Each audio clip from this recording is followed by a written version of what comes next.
my favorite things about this time of year is seeing how teenage girls in their 30s from all over the world collectively decide that it's time to stop pretending that they were having a hot girl summer and finally embrace their true form. Sitting on the sofa, in their sweats, watching Gilmore Girls for the millionth time. That's what I've been doing anyway. Except unlike previous years, this year I've also been an avid TikTok user, which is a softer way of saying unemployed and chronically online. And that's how I found out everybody hates Rory now. This isn't hugely surprising. I also always found her a little bit annoying, but it was more in that I wish I was her way of finding somebody annoying, so I never really pulled at that thread, but other people have. There are possibly as many as hundreds of videos just on YouTube discussing how annoying she is, how entitled she is, how classist she is, sexist, ableist, pretty much any type of ist that somebody can be. It's become its own genre of online media commentary, and although people deconstruct and analyze different aspects of Rory's character and different plot lines in the show, they all tend to reach the same conclusion. Without a doubt, Rory Gilmore suffers from one of the most tragic character declines in the history of television. And before we go any further, let me just say that I have to agree. She starts off as this cool, smart, down-to-earth teenager who is best friends with her mom and is pretty respectful of everyone in her community. Not to say that she doesn't have the occasional not like other girls moment. It has no smell, but it changes colors with your mood. God, RuPaul doesn't need this much makeup. But for the most part, in the early seasons, she is such a compelling character that even her problematic behavior is kind of endearing. Like how she keeps bragging about her unhealthy diet. I understand that the writers were trying to portray a counter figure to the thin, diet-obsessed women we saw in the media at the time, and it's always good to see women enjoy food on screen. Get some fat in your diet. 3 meals a day, and 2 snacks, and a dessert if you're nasty. If you're kinky. But there seems to be zero awareness around how insane it is to tell teenage girls that it's realistic to subsist on an exclusively fast food diet and still be incredibly thin and have zero health issues, not even a pimple. And as the show progresses, Rory's initial lack of self-awareness starts to solidify into downright character flaws. She grows entitled, arrogant, sometimes explicitly selfish, and becomes incredibly defeatist as soon as she encounters the smallest inconvenience, which is why people are making hour-long video essays about her downfall. But there is a key aspect to Rory's personality and her development on the show which I haven't seen people talk about, and which I think is essential to understanding how this angel child could end up becoming the epitome of the annoying millennial. She has former gifted child syndrome, don't we all? Former gifted child syndrome is, first of all, not an actual medical condition, which I think it's important that we keep in mind for the rest of this video because the way people talk about it online is often infused with that type of therapy speak that people use when they're really passionate about a topic and they want to sound like an authority on it. It's a concept that refers to the experience of people who performed very well in school, particularly as children and in their early teens, and who as adults feel an intense pressure to keep up with the same level of achievement because they feel like they have to meet the expectations of the people around them or keep up with their own expectations of themselves, and almost always end up burning out. The former gifted child phenomenon has been discussed on social media for a couple of years now, but it was revived last month when this TikTok went viral. I've always been the smart girl. That's what they called us.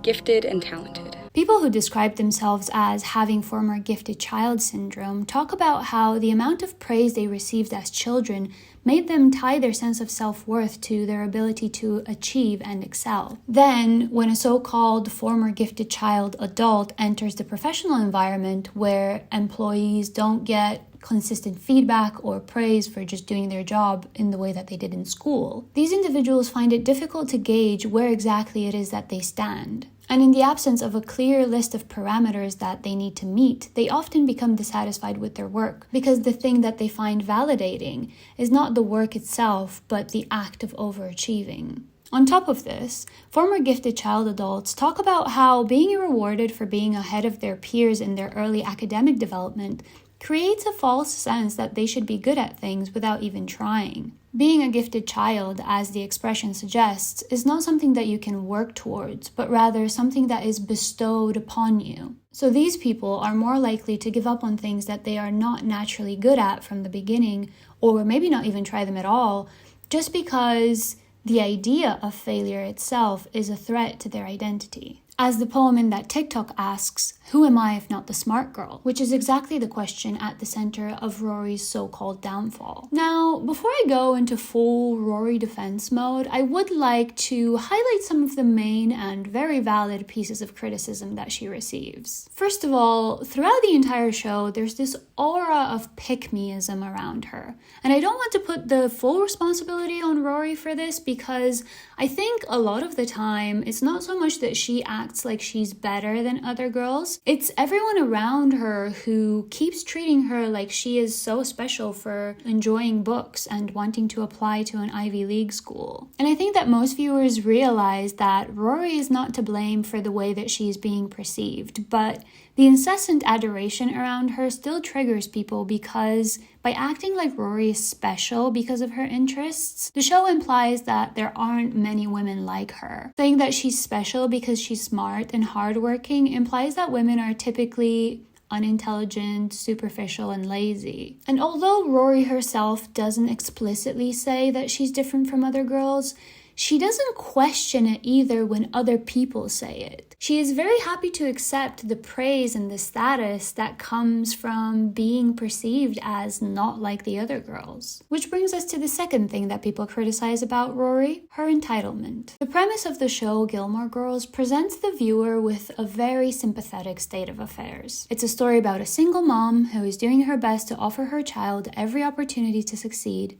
The fact that Rory seems to be this gifted and conscientious child further solidifies our attachment to them. We want them to succeed because we feel like they both really deserve it. And we get so attached to the idea of Lorelai and Rory as these scrappy underdogs that by the time we find out that they're actually rich, it's too late. I don't want to minimize the complicated relationship between Lorelai and her parents and therefore her inherited wealth. I think that her choice to take her child and live life on her own terms is very admirable. However, it remains a choice that not very many people have. Being born into a working class background and dropping out of high school to work a blue-collar job because you hate your rich parents are two very different things. And the show never acknowledges this. Nor do they ever acknowledge that going to a private prep school or an Ivy League university is not a necessity. Many people have gone on to do amazing things without going to Harvard.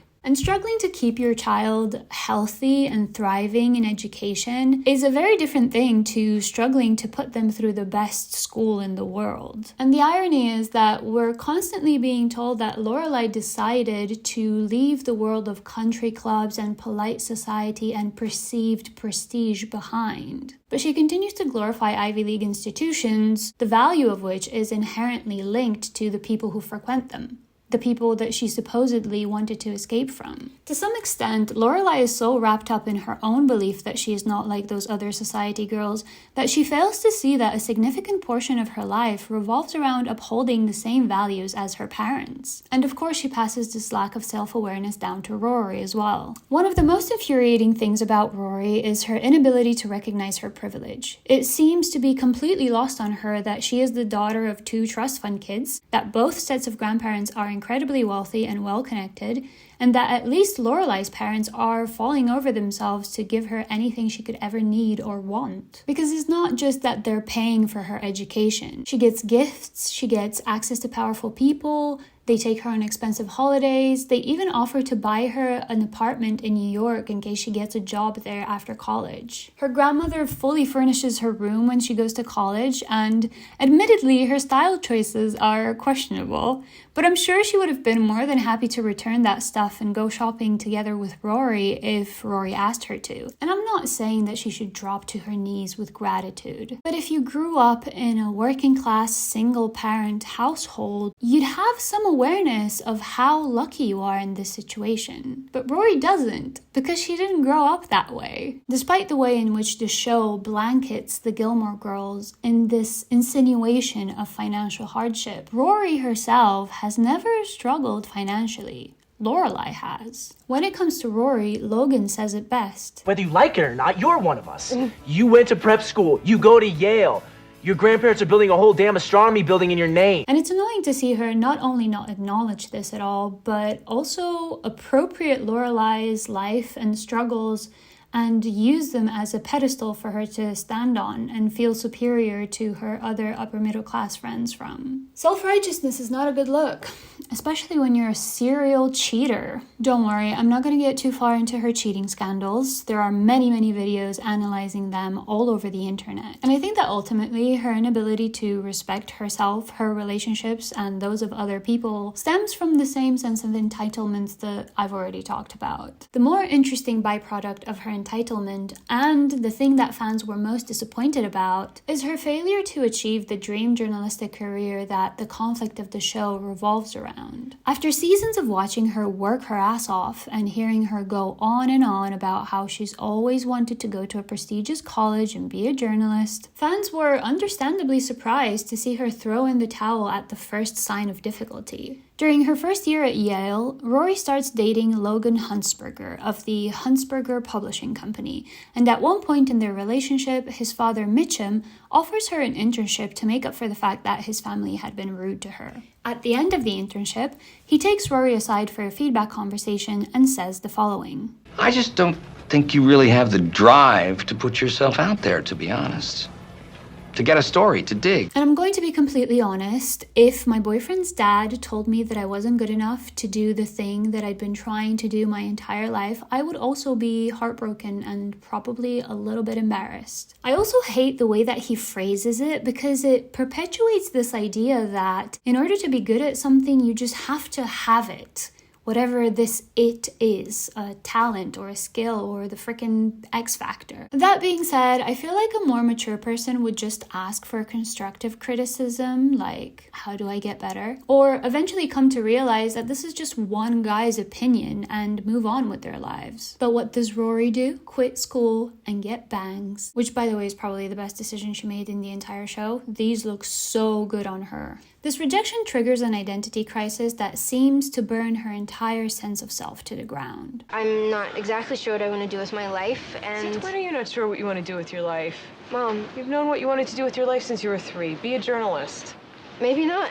For the first time, we start to realize that Rory may not be as passionate about knowledge, public discourse, or the journalistic profession as she is desperate for constant validation. It becomes clear that what she really enjoys is not the work itself, but excelling at the work. And the same thing happens later when she doesn't get the New York Times internship. However, annoying as her reaction might be, I'm not sure that she's entirely to blame for feeling like this. Despite being extremely well-read, Rory leads an incredibly sheltered life in the Stars Hollow bubble, and when she enters her grandparents' exclusive circle, her understanding of her position in society becomes even more distorted. I mean, I'm a Gilmore. Do they know that? She's constantly told that she's the most special, the most talented, and the most deserving so many times that she understandably ends up internalizing it, despite there being very little empirical proof that she is any better than, say, her friend Paris, who has also dedicated her life to academic excellence. It's also worth pointing out that Paris, who does not receive half the positive reinforcement Rory does at home,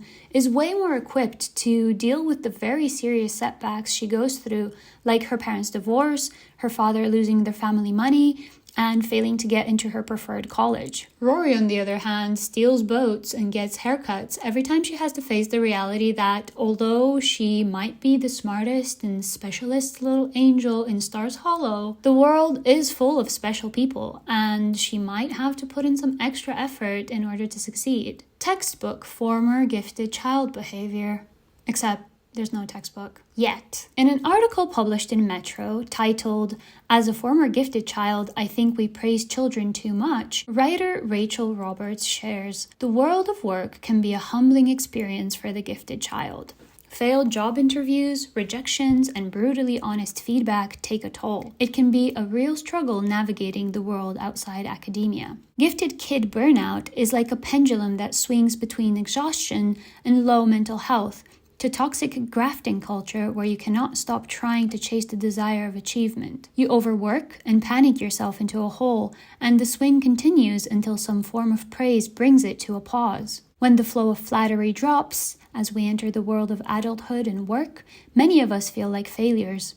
We feel dead inside and like we've lost our sparkle. We're not good at anything anymore. So the former gifted child exists at the intersection between an inflated sense of self and intense burnout and insecurity, which is where we find Rory in the reboot Gilmore Girls A Year in the Life. She appears to be a relatively successful freelance journalist, but most of the work she is known for is the product of her early career. At the precise moment we meet her character, she is highly unmotivated, tired, and unhappy with the quality of her work, but also borderline offended that she is expected to try and make a good impression in a job interview. If I take a chance on Rory Gilmore, what am I getting?